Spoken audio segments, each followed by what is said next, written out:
Hello guys, ഇന്ന് ഞാനും ശ്യാമുട്ടിനും കൂടി ഞങ്ങളുടെ കല്യാണം കഴിഞ്ഞിട്ടുള്ള ആദ്യത്തെ ട്രിപ്പിന് പോകാം കേട്ടോ. പോണത് വേറെ എവിടേക്കില്ല, കൊടൈക്കനാലാണ്. നമ്മൾ ട്രിപ്പ് പോകാൻ പ്ലാൻ ചെയ്തപ്പോൾ തന്നെ കുറേ സ്ഥലങ്ങൾ മൈൻഡിക്ക് വന്നിട്ടുണ്ടായിരുന്നു കേട്ടോ. ഗോവയായിരുന്നു നമ്മൾ ആദ്യം പ്ലാൻ ചെയ്തത്, പക്ഷെ എന്തോ സാഹചര്യം കൊണ്ട് പറ്റിയില്ല.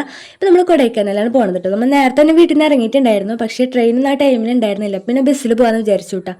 നമ്മൾ പയനയ്ക്ക് എത്തിയപ്പോൾ പിന്നെ ലേറ്റ് ആയിട്ടുണ്ടായിരുന്നു. പിന്നെ അവിടെ അടുത്ത് എണ്ടപ്പാണി നിലയത്തിലാട്ടോ സ്റ്റേ ചെയ്തത്. നമ്മൾ ഒരുപാട് വീഡിയോസിലൊക്കെ കണ്ടിട്ടുണ്ടായിരുന്നു ചിലവ് കുറഞ്ഞ രീതിയിൽ സ്റ്റേ ചെയ്യാനുള്ള സംഭവമൊക്കെ ശ്യാമട്ട് നോക്കി വെച്ചിട്ടുണ്ടായിരുന്നു കേട്ടോ. പിന്നെ അവിടെ പോയി അവിടെ സാധനങ്ങളൊക്കെ കൊണ്ട് വെച്ച് നേരെ ഫുഡ് കഴിക്കാൻ പോയിട്ടോ. പിന്നെ നമ്മൾ നേരെ വന്ന് കിടന്നു. പിന്നെ രാവിലെ ആയപ്പോഴാണ് കൊടൈക്കനാലിലേക്ക് ബസ് കയറിയ കേട്ടോ. ശരിക്കും പറഞ്ഞാൽ നമുക്ക് നല്ല ടെൻഷൻ ഉണ്ടായിരുന്നു കേട്ടോ. എന്താണെന്ന് വെച്ചാൽ നമ്മൾ അറിയാത്ത സ്ഥലത്തേക്ക് പോകണത്, പിന്നെ തമിഴ് ആയതുകൊണ്ട് തന്നെ നമുക്ക് കേട്ടാൽ മനസ്സിലാവുമല്ലോ. അങ്ങനെ ഒരു ധൈര്യം ഉണ്ടായിരുന്നു കേട്ടോ. പിന്നെ നമ്മുടെ ഭാഗ്യത്തിനാണെങ്കിലും ബസ് കയറാൻ നിൽക്കുമ്പോൾ എന്നോട് ചേട്ടൻ നമ്മുടെ അടുത്തൊന്നും സംസാരിച്ചു കേട്ടോ. മലയാളം കേട്ടപ്പോൾ പിന്നെ സമാധാനം കിട്ടി. ആ ചേട്ടൻ നമ്മൾ തൃശ്ശൂരിൽ നിന്ന് ബസ് കയറുമ്പോൾ നമ്മളൊപ്പം ഉണ്ടായിരുന്നു, പക്ഷെ നമ്മൾ കണ്ടിട്ടില്ല, പക്ഷെ നമ്മളെ കണ്ടായിരുന്നു അത്ര.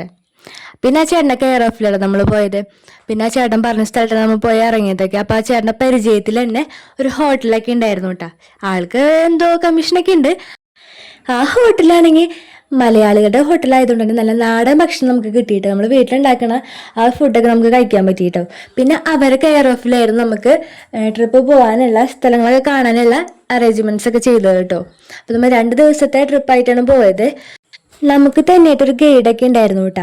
ഫസ്റ്റ് ഡേ പോയത് ബെർജിയൻ ലേക്ക്, മോയർ പോയിന്റ് ആട്ടോ. ആദ്യം മോയർ പോയിന്റിൽ പോയിട്ട് പിന്നെ അവിടുന്ന് ബെർജിയൻ ലേക്കേക്കാണ് പോയത് കേട്ടോ. അതിനിടയിൽ കുറേ പ്ലേസുകൾ കാണാനുണ്ട്, പക്ഷെ അത് ഒറ്റ ദിവസം കൊണ്ട് കണ്ടുവരാൻ പറ്റിയില്ല. അപ്പോൾ അതുകൊണ്ട് നമ്മൾ സെക്കൻഡ് ഡേ കാണുമെന്ന് വിചാരിച്ചു കേട്ടോ. അപ്പോൾ ലാസ്റ്റ് പോയിന്റാണ് ബെർജിയൻ ലേക്ക് എന്ന് പറയുന്നത്. അപ്പോൾ അവിടേക്കാട്ടോ പോയത്.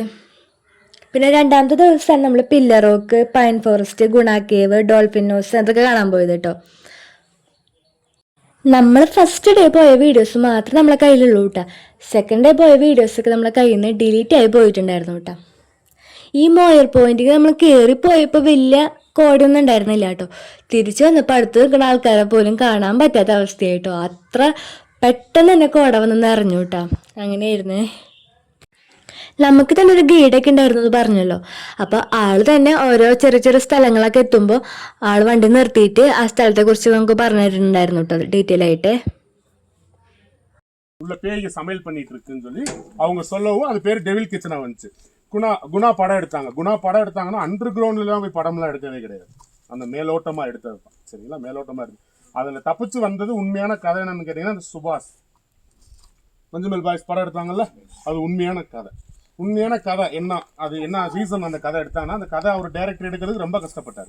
பெர்மிஷன் அவங்க யாருமே தரமாட்டேன்ட்டாங்க. சரிங்களா, அது அதுக்கப்புறம் லாஸ்ட்டாக அந்த பேசி டிபார்ட்மெண்ட்லாம் வச்சு பேசி பெர்மிஷன் வாங்கினதுக்கப்புறம் அந்த மூவியை நடத்தினாங்க. அது வரைக்கும் அந்த மூவிக்கு ரொம்ப பிரச்சனை வந்துட்டு இருந்துச்சு. அந்த சுபாஷுங்கிறது இன்ன வரைக்கும் உயிரோடு தான் இருக்கு. கொடைக்கானல்ல சூசைட் பாயிண்ட்ல பாடி விழுந்துட்டா போய் 3 பேர் தான் இருந்தாங்க எடுக்கிறதுக்கு. இப்போ அவங்களும் எல்லாமே இறந்துட்டாங்க, அந்த லோக்கல் பீப்புள். ഈ ട്രിപ്പ് പോയപ്പോൾ എനിക്ക് ആകെ ഒരു പ്രശ്നം ഉണ്ടായിരുന്നു ഫുഡിൻ്റെ കാര്യത്തില്ല കേട്ടോ. എനിക്കാണെങ്കിൽ എപ്പോഴും വിശപ്പിൻ്റെ അസുഖമുള്ള ഒരാളാട്ടോ. അവർ പറഞ്ഞിട്ടുണ്ടായിരുന്നു നമ്മളധികം പുറത്തുനിന്ന് ഫുഡൊന്നും കഴിക്കരുത്, ചായ പോലും കുടിക്കരുത്, എന്ന് വെച്ചാൽ വോമിറ്റിങ് ടെൻഡൻസി ഉണ്ടാവും, അതുകൊണ്ട് ശ്രദ്ധിക്കണമെന്ന് പറഞ്ഞിട്ടുണ്ടായിരുന്നു കേട്ടോ. അപ്പം നമ്മളാണെങ്കിൽ ഒന്നും കഴിച്ചില്ല, എനിക്ക് പേടിയായി. എനിക്കാണെങ്കിൽ പ്രശ്നമുള്ള ആളാണ്, അപ്പോൾ ഒന്നും കഴിച്ചിട്ടുണ്ടായിരുന്നില്ല. നമ്മുടെ വണ്ടിയിലാണെങ്കിൽ കൂടുതൽ പേരും തമിഴ് ആൾക്കാരായിരുന്നു കേട്ടോ ഉണ്ടായിരുന്നത്. ഇവരാണെങ്കിൽ നല്ല തല്ലൂട്ടായിരുന്നു ബസ്സിലിരുന്നിട്ട് കേട്ടോ. എന്താണെന്ന് വെച്ചാൽ കുറച്ച് പേര് വിജയ് ഫാൻസും കുറച്ച് പേര് സ്റ്റാലിൻ ഫാൻസാണ്. നമ്മൾ പോയത് ഇലക്ഷൻ ടൈമിലായിരുന്നു കേട്ടോ. അപ്പോൾ ഇവിടുത്തെ ഇലക്ഷൻ കഴിഞ്ഞ് പിറ്റേ ദിവസം നമ്മൾ നേരെ ട്രിപ്പ് പോയതാണേ. അപ്പോൾ ഈ ബസ്സിലിരുന്നിട്ട് ഇവർ നല്ല തല്ലുകൂട്ടായിരുന്നു കേട്ടോ. അതൊക്കെ കഴിഞ്ഞ് നമ്മൾ നേരെ ഈ ബെർജിയയിലേക്കൊക്കെ കണ്ട് നമ്മൾ ഹോട്ടലിലേക്ക് വന്നു കേട്ടോ. രാവിലെ ഒരു മസാല ദോശ കഴിച്ച് പോയതാണെങ്കിൽ നല്ല വിശപ്പുണ്ടായിരുന്നു. നമ്മൾ വന്നപ്പോൾ 3:30 ആയിട്ടുണ്ടായിരുന്നു കേട്ടോ.